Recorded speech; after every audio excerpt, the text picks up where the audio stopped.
မိုးတောက်ရံမှာဗုဒ္ဓဘာကိုရှိခိုးခဲ့တယ်လဲဗုဒ္ဓဘာကိုမှမရှိခိုးခဲ့ဘူးတစ်ပင်ကိုမရှိခိုးခဲ့ဘူးမီးတောင်ကိုမရှိခိုးခဲ့ဘူးပင်လယ်ကိုမရှိခိုးခဲ့ဘူးလေမုန်တိုင်းကိုမရှိခိုးခဲ့ဘူးနေမင်းလာမင်းနဲ့ကြေတာယာတွေကိုမရှိခိုးခဲ့ဘူးစัจ java အမှောင်လူကြီးကိုမရှိခိုးခဲ့ဘူးစိတ်ကူးရင်ပုံရိပ်ကိုမရှိခိုးခဲ့ဘူးဝါရဆောင်ဘာသာရေးကိုင်းကောင်းဆောင်တွေကိုမရှိခိုးခဲ့ဘူးတကူကြီးမှလူတွေပြတ်ဝတ်ခံကြတဲ့ဒီဝရတွေနဲ့နတ်ဖျားတွေကိုမရှိခိုးခဲ့ဘူးဗုဒ္ဓဘာကိုကြောက်ရွံ့ခဲ့တယ်လဲဗုဒ္ဓဘာကိုမှမကြောက်ရွံ့ခဲ့ဘူးတဘာဝဘေးအန္တရာယ်ကြီးတွေတာရီတရိษံကြီးတွေမကောင်းဆိုးသောမိစ္ဆာကြီးတွေငွေကြီးတွေလူသူအရောက်ပေါက်မရှိတဲ့ဂုဏတ်တွေ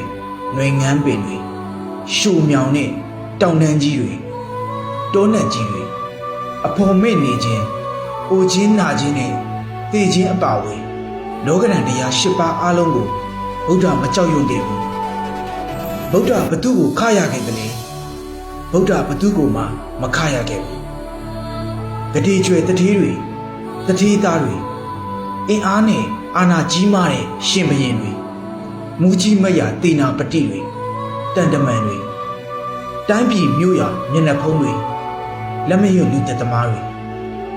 ချုံမော်လှပတဲ့ကကြည်သေးတွေ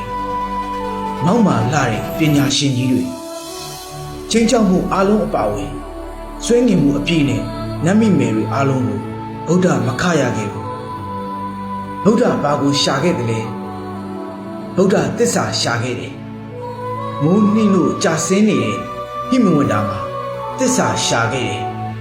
စစ်သူရေကောင်မင်းသားတစ်ပါးရဲ့ထီနန်းစည်းစိမ်ဥစ္စာယတနာအားလုံးကိုစွန့်ပြီးတကိုယ်ဒီချမြစ်တာသစ္စာရှာဖွေတရားကျင့်ခဲ့တယ်သူရှာဖွေခဲ့တဲ့သစ္စာတရားကိုလူသားတွေကျင့်ကြံနိုင်မှုဟောကြားခဲ့တယ်ဟောဒီတိတ်ဆိတ်နေတဲ့မိုးတောက်ရံမှာဗုဒ္ဓကိုလက်အုပ်ချီကျွန်တော်ရှ िख ိုးလိုက်ပါတယ်မိုးစော